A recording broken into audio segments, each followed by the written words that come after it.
Book details: 100 Years of Solitude by Gabriel Garcia Marquez.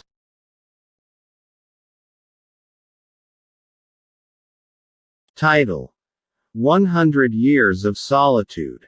Author: Gabriel Garcia Marquez. Publisher: Editorial Sudamericana, Harper & Row, U.S., Jonathan Cape, UK.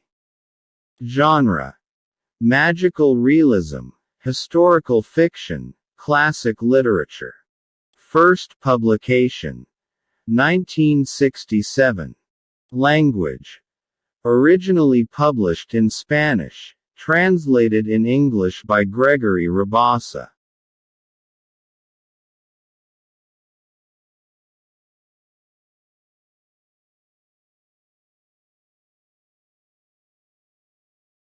Major characters: Ursula Egarin, Remedios Moscote, Remedios, Labella, Fernanda del Carpio, Aureliano Bundia, José Arcadio Bundia, Amaranta Bundia, Amaranta Ursula Bundia, Aureliano Babylonia, José Arcadio Segundo, Aureliano Segundo, Aureliano José.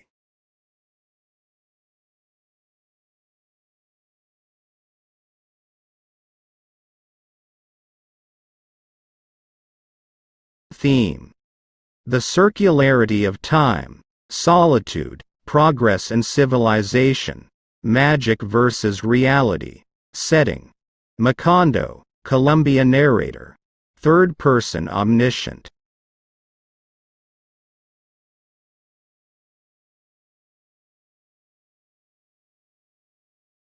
Book summary: 100 Years of Solitude by Gabriel Garcia Marquez. The novel 100 Years of Solitude is an absolute masterpiece. It manages to capture the various phases and glories of the human history. The book has had a major impact on young minds that have taken up literature as a subject. The book is engaging and intense, that reminiscences of how history repeats itself with the collapse and creation of a new Macondo within a span of a century.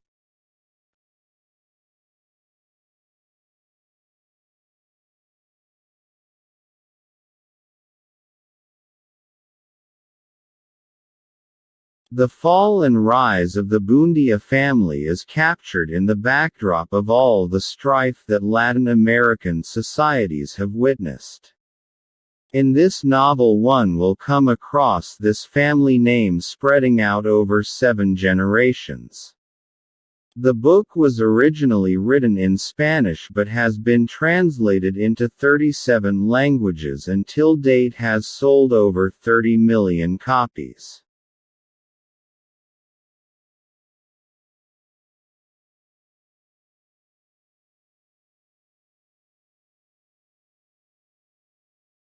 The theme of this book is about 2 families that witness various stages of life over the period of a century. How the protagonists try to come to grips with their past and how this obsessiveness brings about the doom of the family is captured in the novel. In this book, Macondo portrays the new world of United States, which appeared more like the promised land to so many at one time.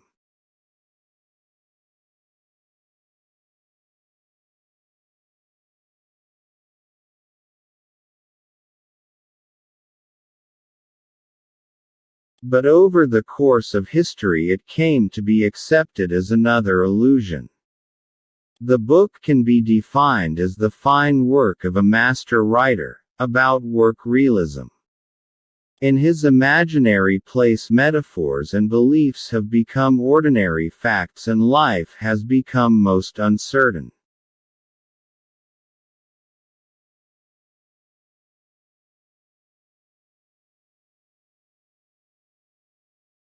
Bundia's family tree. 100 Years of Solitude is considered by many as Marquez's masterpiece, and that alone says a lot. After all, the man won a Nobel Prize. The novel tells the story of Macondo, a fictional town in Latin America, through the history of the Buendia family. The Buendias, generation after generation, witnessed the rise, the glory and the fall of the mythical town they called home.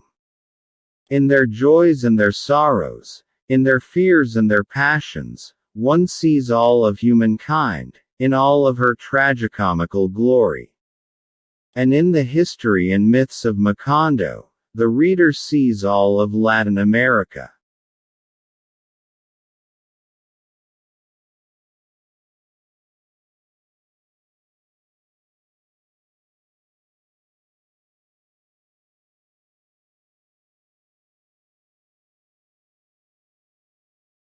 Jose Arcadio Buendia at age 19 moves on looking for greener pastures, actually, the blue sea, with some of his hometown citizens, who have chosen to follow him. He settles down in a spot which feels right, and so begins a South American, Colombia, community which becomes the town of Macondo, a village of 20 adobe houses. It rises from the banks of a stony river, a land that no one had promised them.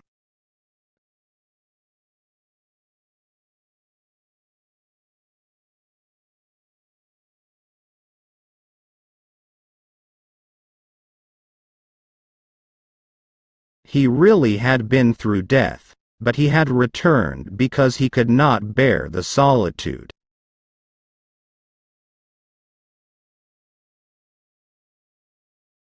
Jose Arcadio had killed a man who insulted Jose because Jose's new bride, Ursula, remained a virgin a year after their wedding.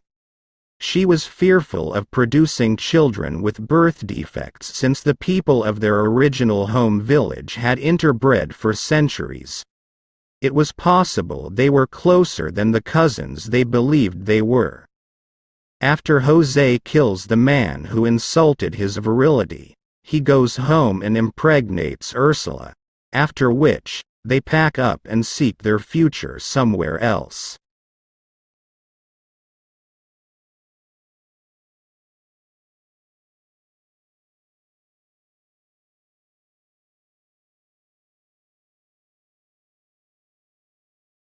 With a small number of farm animals, which Ursula uses to grow food, and Jose's peasant genius for handyman engineering and a restless curiosity for all things alchemical, together they eke out a life for themselves in a brand new village and hold back the jungle, which initially is very difficult.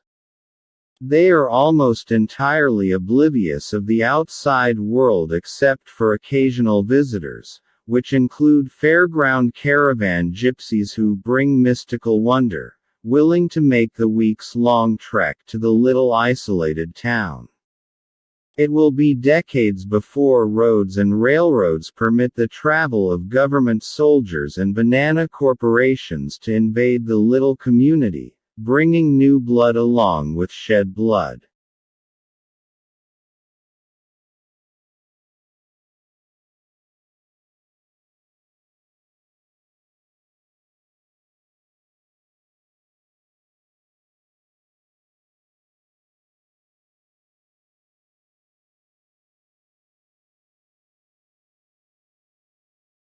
Wherever they might be, they always remember that the past was a lie, that memory has no return, that every spring gone by could never be recovered, and that the wildest and most tenacious love was an ephemeral truth in the end.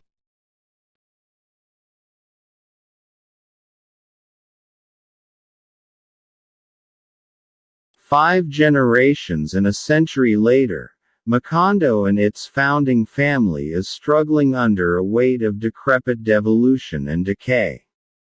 But oh, gentle reader, what an extraordinary ride the ordinary standard lives of common, simple people can be to explore, especially if ingrown and idiosyncratic, even if unintentionally overblown and blousy as only an isolated hothouse can be.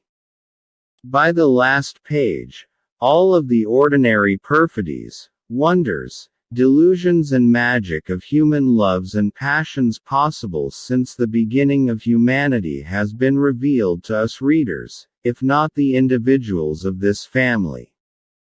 The deceptively pedantic pen of a literary genius, the wash, rinse, repeat cycle he delightedly exposes, would amuse the Greek muses themselves.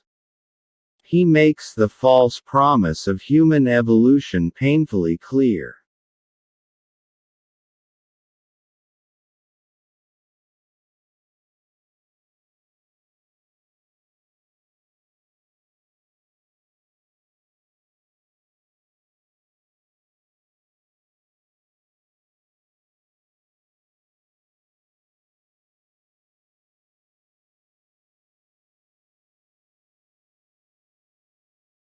History, technology, war and politics touch the growing, then shrinking, town, warping and weaving the life of small town people into new paths which, mysteriously, show themselves eventually to be amazingly circular instead of moving forward.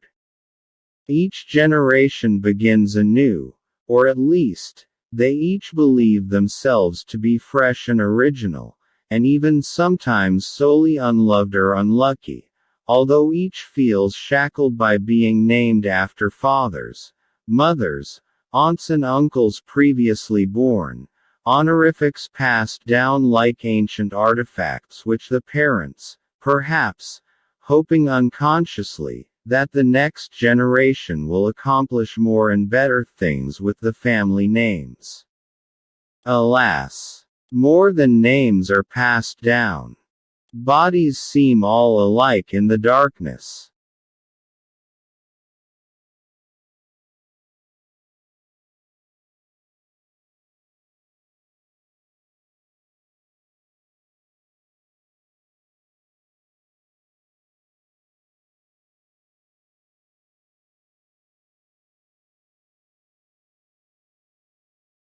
Death really did not matter to him, but life did. And therefore the sensation he felt when they gave their decision was not a feeling of fear but of nostalgia.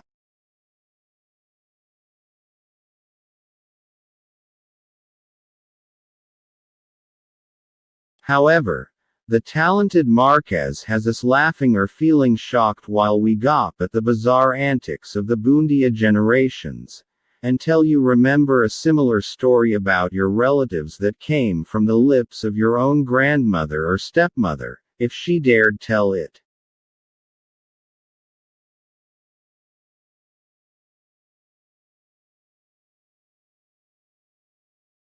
I admit the book is difficult. 5 generations of related siblings, and mothers and fathers who all carry the same names, who have similar adventures over and over, for many hundreds of pages in a stream of unbroken sentences without many paragraphs, dense with meaningful, but not known to the character, repetitive activities which over time show themselves to be ultimately meaningless, and tons of numinous magic, ghosts, clairvoyance, precognition, strangely prescient and revealing dreams, all become like mist above an endlessly flowing river.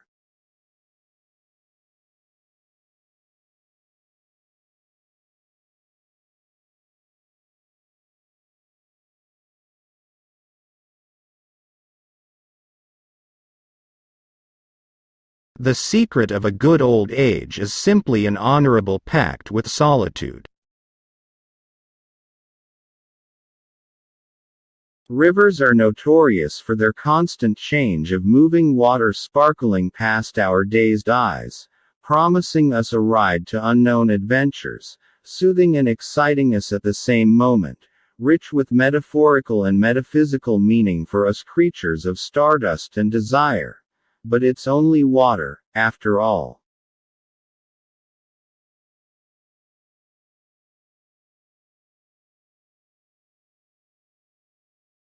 This is a story about what it means to be a human being, about the good as well as the bad parts. Love, lust and joy are eternally intertwined with pain, failure and the avarice of death. While reading, you will find yourself laughing out loud as well as mourning in silence, because Marquez manages to capture perfectly every aspect of the human heart and his characters feel real, even when their stories seem quite over the top.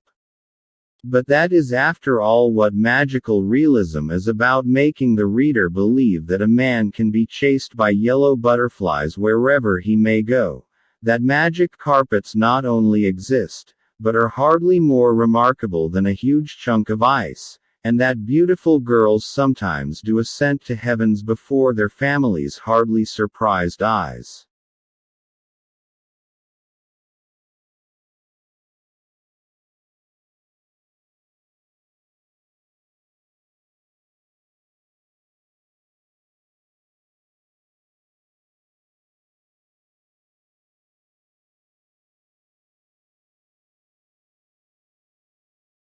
Thus they went on living in a reality that was slipping away, momentarily captured by words, but which would escape irremediably when they forgot the values of the written letters.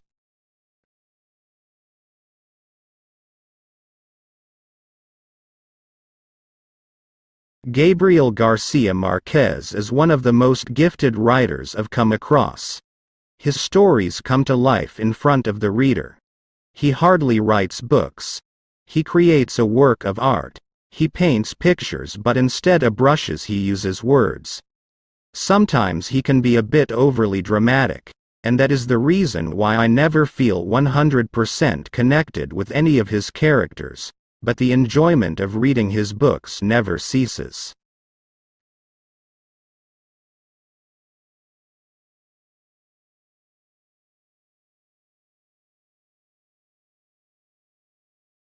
"100 Years of Solitude" is not the tale of the forlorn Colonel Aureliano Buendia, who organized 32 uprisings and lost each one of them, as well as his heart and feelings. Neither is it the story of Ursula Buendia, who witnessed her town's glory and decay, as well as her family's. It's not a story about the life of Remedios, for whom men died, nor about the struggles of Aureliano II, who married the most beautiful woman in the world only to realize that he would never love anyone more than his mistress. This is an accounting of the history of the human race, of all the time that was and that will be, because one thing is certain: time is moving in a circle.